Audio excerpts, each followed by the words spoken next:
नमस्कार दोस्तों, स्वागत करता हूं आप सभी का आपके अपने ही YouTube चैनल स्टडी डिलाइट पर। आज की इस वीडियो में हम लोग उत्तर प्रदेश पुलिस कांस्टेबल भर्ती परीक्षा 2023-24 के लिए प्रीवियस ईयर पेपर को सॉल्व करेंगे। इसके पहले भी हमने प्रीवियस ईयर के 2 पेपर को सॉल्व करा दिए हैं, साथ ही साथ एक प्रैक्टिस सेट भी करा दिया गया है। और अगर आपने अभी तक नहीं देखा है तो आप चैनल के प्लेलिस्ट पे जाके देख सकते हैं। तो चलिए शुरुआत करते हैं। आज हम लोग उत्तर प्रदेश कांस्टेबल परीक्षा 2017 का ये पेपर है साथियों, और जो एग्ज़ाम इसका हुआ था वो 25 अक्टूबर सन 2018 को कराया गया था। और हम लोग जीके यानी कि सामान्य ज्ञान के प्रश्नों का प्रैक्टिस करेंगे, इसको सॉल्व करेंगे। और पहला प्रश्न है कि भारत सरकार छत्तीसगढ़ को एक विशेष नक्सल विरोधी युद्ध बल प्रदान करने जा रही है, उसका नाम क्या है? तो उसका नाम है ब्लैक पैंथर। सही जवाब होगा ऑप्शन नंबर ए। तो तत्कालीन ये करंट अफेयर्स का प्रश्न है साथियों, ब्लैक पैंथर इस प्रश्न का सही जवाब होगा। नेक्स्ट है कि भारत और पाकिस्तान के बीच किस वर्ष शिमला समझौते पर हस्ताक्षर किए गए थे? महत्वपूर्ण प्रश्न है। जो शिमला समझौते पर हस्ताक्षर किए गए थे वे 1972 में किया गया था। ऑप्शन नंबर बी सही जवाब होगा। आइए अब हम इसकी व्याख्या को देखेंगे साथियों। वर्ष 1971 में भारत पाकिस्तान युद्ध के बाद दोनों देशों की ओर से आपसी रिश्तों में सुधार के लिए 2 जुलाई 1972 ईस्वी को हिमाचल प्रदेश की राजधानी शिमला में एक संधि पर हस्ताक्षर किए गए, जिसे शिमला समझौता के नाम से जाना जाता है। और इस समझौते के लिए भारत की ओर से इंदिरा गांधी और पाकिस्तान की ओर से जुल्फिकार अली भुट्टो शामिल थे। आगे है 2018 में किस शहर में नाबार्ड ने जलवायु परिवर्तन केंद्र स्थापित किया था? तो साथियों इस प्रश्न का सही जवाब है लखनऊ। यह तत्कालीन करंट अफेयर्स का प्रश्न है, तो उस समय के करंट अफेयर्स के प्रश्नों को आपको नहीं देखना है, वर्तमान समय के करंट अफेयर्स के प्रश्नों को आप देखते चलिए।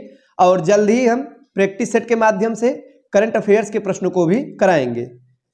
अगला प्रश्न है कि अंतर्राष्ट्रीय मुद्रा कोष की प्रबंध निदेशक और अध्यक्ष क्रिस्टीन लागर्ड किस देश से संबंधित है? तो फ्रांस से संबंधित थी। यह भी करंट अफेयर्स का प्रश्न है। चलिए अब हम देखते हैं हमारा अगला प्रश्न।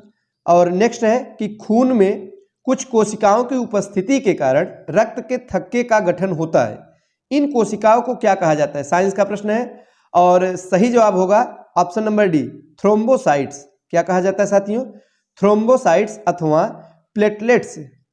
यह जो है केवल स्तनियों यानी मनुष्य के रुधिर में पाई जाने वाली कोशिकाएं हैं। ये गोल, अंडाकार, प्लेट के आकार की तथा केंद्रक विहीन कोशिकाएं होती है।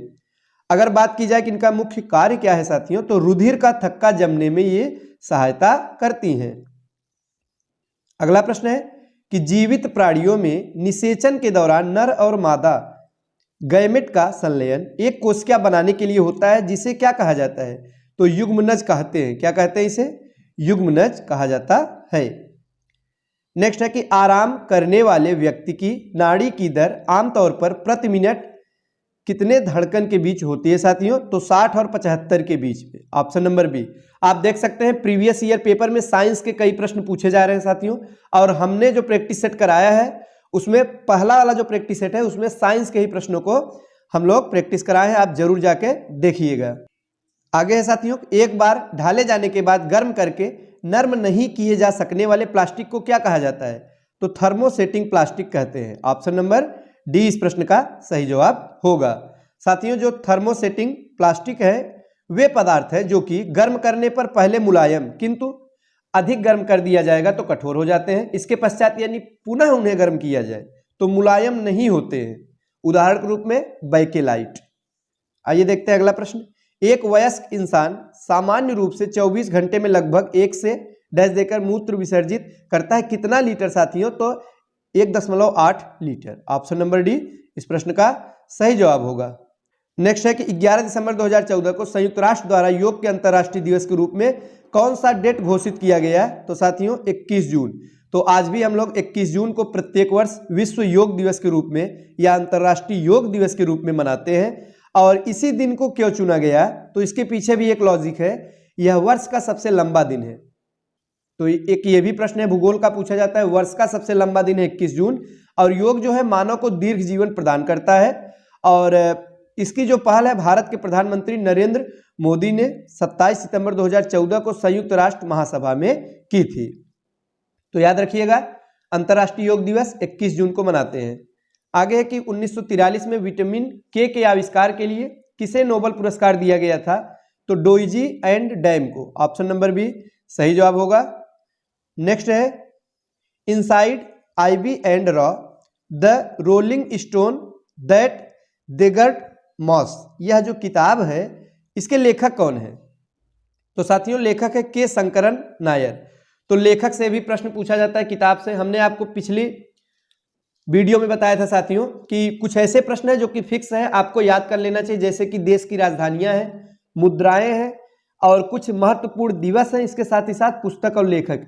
तो इन सब से एक एक प्रश्न पूछा जाता है। तो आप अगर इन्हें याद कर लेंगे तो 4 से 5 नंबर आपके फिक्स है, इतने नंबर मिलेंगे ही मिलेंगे। तो आप लोग इसको भी याद करते चलिए जिससे कि परीक्षा में ज्यादा से ज्यादा नंबर लाए जा सकें। आइए देखते हैं अगला प्रश्न। नेक्स्ट है साथियों, किस संशोधन ने संसद और राज्य विधान मंडलों पर माल और सेवा कर को नियंत्रित करने वाले कानून बनाने के लिए एक साथ शक्ति प्रदान की थी? तो 122वां संविधान संशोधन था विधेयक 2014 का। ऑप्शन नंबर डी सही जवाब होगा। अगला प्रश्न है, एक अनधिकृत कंप्यूटर प्रोग्राम एक अधिकृत कार्यक्रम की तरह व्यवहार करता है जिससे वह वास्तव में क्या कर रहा है उसे छुपाता है, इसे संभवतः क्या कहते हैं? साथियों कंप्यूटर का प्रश्न है और ट्रोजन हॉर्स कहा जाता है। सही जवाब होगा option number A. Trojan horse एक दुर्भावनापूर्ण कंप्यूटर प्रोग्राम है जो कि उपयोगकर्ताओं को अपने असली इरादे से गुमराह करता है।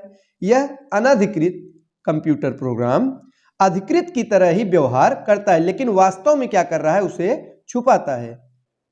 अगला प्रश्न करंट अफेयर्स का है तो इसे हम छोड़ते हुए आगे बढ़ते हैं साथियों। और आगे है कि निम्नलिखित में से कौन सी नदी यमुना नदी की सहायक नदी नहीं है? तो कल्याणी।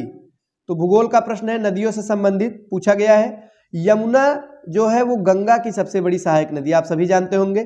गंगा की सबसे बड़ी सहायक नदी यमुना, जो कि उत्तर प्रदेश के इलाहाबाद, जिसे वर्तमान में प्रयागराज के नाम से जाना जाता है, यहाँ पर आकर मिलती है साथियों। यमुना नदी यमुनोत्री से निकलने के बाद प्रयागराज में गंगा नदी में मिल जाती है। और अगर बात की जाए कि यमुना की सहायक नदियां कौन कौन सी हैं, तो चंबल है, केन है, बेतवा, ये प्रमुख सहायक नदियां हैं। कल्याणी जो नदी है यमुना की सहायक नदी नहीं है। नेक्स्ट है कि मृदा जिसमें मुख्य रूप से पोटास की कमी है उत्तर प्रदेश के किस जिले में पाई जाती है? जौनपुर जिले में। महत्वपूर्ण प्रश्न है। जौनपुर से एक और प्रश्न पूछा जाता है कि सिराजे हिंद अथवा भारत का सिराज किसे कहा जाता है? तो आप लोग बताएंगे जौनपुर को। उत्तर प्रदेश का जौनपुर जिला है साथियों, जो कि सिराजे हिंद के नाम से जाना जाता है। और यहां पर मृदा यानी कि वो मिट्टी जिसमें मुख्य रूप से पोटास की कमी है पाई जाती है साथियों। नेक्स्ट है कि उत्तर प्रदेश का निम्नलिखित में से कौन सा जिला बुंदेलखंड क्षेत्र का हिस्सा है? तो महोबा। ऑप्शन नंबर सी सही जवाब होगा। अब यूपी स्पेशल के प्रश्न पूछे जा रहे हैं तो इसका भी प्रैक्टिस हम लोग कराएंगे साथियों। बस आप लोग हमारे साथ बने रहिएगा, जितना भी सिलेबस में जीके निर्धारित है सभी प्रश्न करा दिए जाएंगे। नेक्स्ट है कि अशोक स्तंभ में उत्कीर्ण किए हुए शेर का मुख जिसे भारत सरकार द्वारा राष्ट्रीय प्रतीक के रूप में अपनाया गया है, डैश करके है, के संग्रहालय में संरक्षित है? तो सारनाथ के संग्रहालय में संरक्षित है। तो जो अशोक का स्तंभ है आप लोग देखेंगे साथियों, शीर्ष भाग को सिंह चतुर्मुख कहते हैं। 4 सिंह स्थापित किए गए हैं और 4 भारतीय सिंह पीठ सटाए हुए खड़े हैं।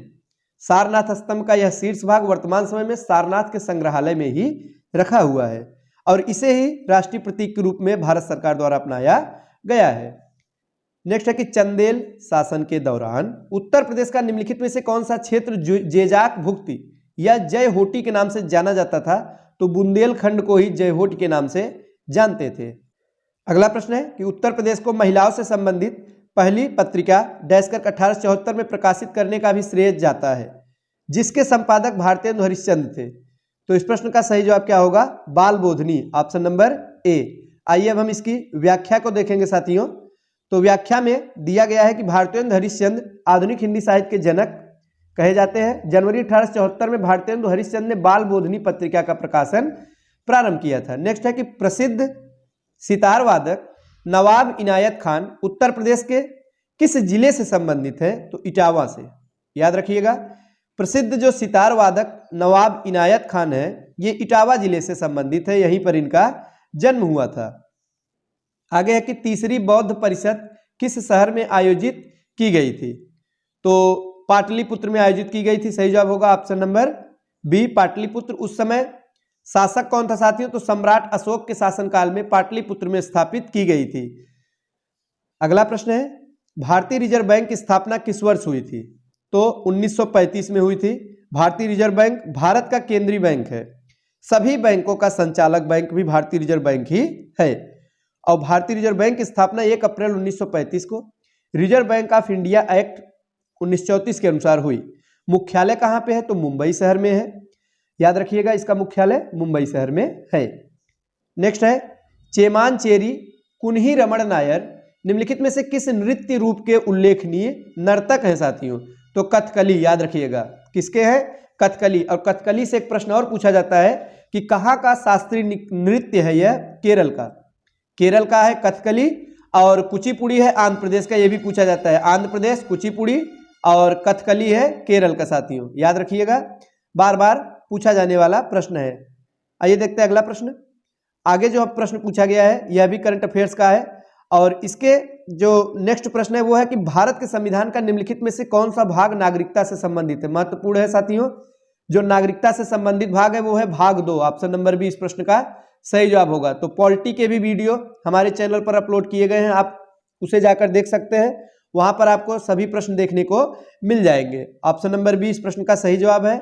भाग 2 है साथियों नागरिकता से संबंधित। अनुच्छेद कहां से कहां तक? 5 से 11 तक। 5 में है कि संविधान के प्रारंभ में नागरिकता, यहां से लेकर अनुच्छेद 11 तक नागरिकता है। इसके बाद मौलिक अधिकार शुरू होता है। आइए देखते हैं अगला प्रश्न। नेक्स्ट है, भारत के संविधान के अनुच्छेद 24 के तहत कितने वर्ष से कम आयु के बच्चे को किसी कारखाने में काम करने के लिए नियोजित नहीं किया जा सकता? तो 14 वर्ष।